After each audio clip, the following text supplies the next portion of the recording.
सरकारला पहिल्यांदाच उत्तर केल्याबद्दल अभिजितचं, आशुतोषचं, सौरवचं आणि त्याच्याबरोबरच सोनम वांगचुक ज्यांनी इतके 25 दिवस उपोषण केलं त्यांच्या सकट पूर्ण देशाच्या जनझीचं खूप खूप अभिनंदन।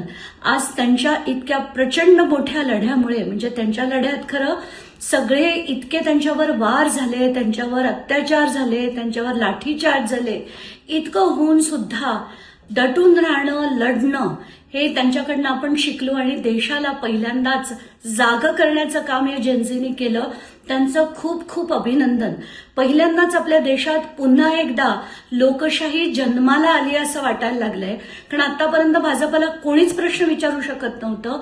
ती प्रश्न विचारण्याची ताकद, अकाउंटेबिलिटी आणण्याची ताकद ही पहिल्यांदाच पुन्हा आपल्या देशात आली।